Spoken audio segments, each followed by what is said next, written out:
Hello, my name is Ryan Newland, and for my assignment 7, I decided to do why tobacco is detrimental to your health. Um, as of right now, there are 60 million Americans living with a disease that's directly related to tobacco in some way. Usually smoking, sometimes it's smokeless tobacco. But there are three main points that I want to touch on. The first one is why people actually start smoking using smokeless tobacco. Um, some of the health risks that are associated with using it, and then some of the things that you can do to kind of quit or prepare yourself to quit, or the tools that you can use to quit. So the first one is why people start, which is what a lot of people ask when you confront a smoker, like how did you get into smoking, or how did you start using dipping tobacco? A lot of it comes from, people that they know that actually use tobacco, whether it be parents, friends, or actors even. Sometimes people go that far. They see them using it and they either think, well, it's okay if they do it, or I want to be like them, so I'm going to do it. That's a pretty big reason why people actually start using it. Another one is actually the whole image thing, which is what people blame it on a lot. It makes me look cool, so I do it. Or I get nervous in social situations, so I have to do it. Or all my friends do it, so why shouldn't I? That's a big reason why people start.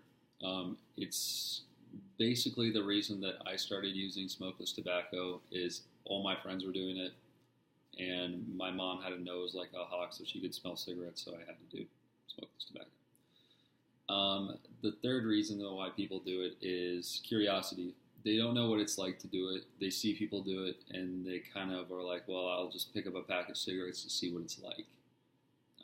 I actually know quite a few people who have done this. Actually, my dad, who started smoking, literally was 25 years old and just decided that he wanted to see what it was like and bought a pack of cigarettes, and he smoked for 7 years. So it actually does happen that way. The next thing I want to get into is the health risks associated with using tobacco or cigarettes. There's some direct ones that I personally have experienced, like leukoplakia, which is precancerous tissue in your mouth. It's precancerous, and it allows your mouth to tear easier and stuff like that. So I usually have a lot of open sores and whatnot in my mouth, which isn't pleasant at all. Obviously, there's the cancer aspect, lung cancer for smokers, throat mouth cancer for both smokeless tobacco and cigarette users. A really bad one would be if a pregnant mother's smoking with a child. It can be premature birth defects, a bunch of terrible things that are associated with that. And if you start smoking before you want to be pregnant, you could actually become not able to have children. Also, it's really just not attractive. People don't like smoking as much. Seeing smoking, basically, you're going to usually be with people who smoke if you're a smoker. People don't think it's a really great habit anymore. It's something that's kind of in the past, but people are still doing it. 3,200 teenage kids under like 18 try their first cigarette every day, which is quite a bit. And most of those probably are going to do it more than once. Then the last thing I actually want to get into is quitting. I have tried quitting about twice, and it is super difficult. So if you have family members that are trying to stop smoking cigarettes or stop doing smokeless tobacco, and you don't do them, understand it's very, very hard to stop. Quitting cigarettes and smokeless tobacco is on the same level as heroin as far as addictancy.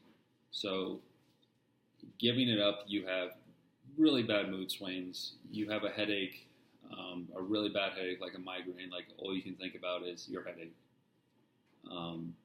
You also are really tired. You don't feel like you've actually started your day until you've had your tobacco.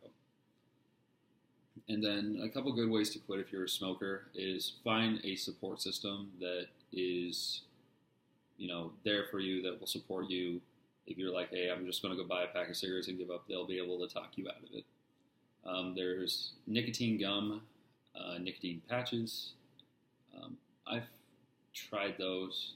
They irritate your skin pretty badly.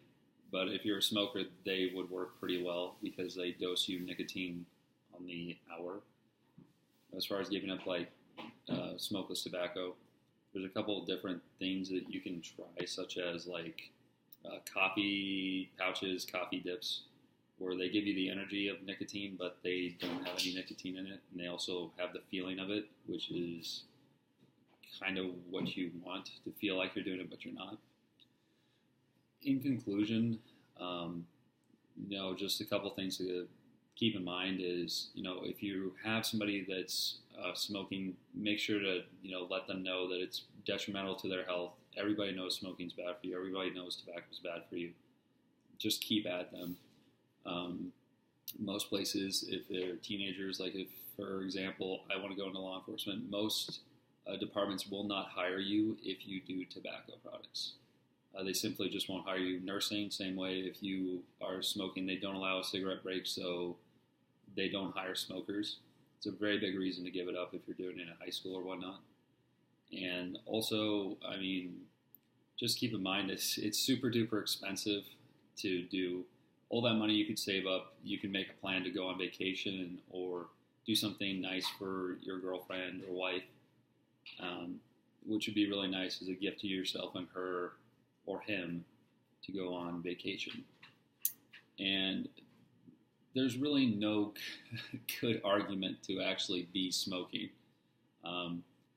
This has to be the easiest persuasive speech ever because it's really hard to argue that smoking's good for you. It's absolutely one of the worst mistakes I made was to pick up tobacco, and I'm going to be quitting here very, very soon. It's really, really just not a good idea to do. There's no benefit to doing it. Thank you, everybody. You have a good rest of your day.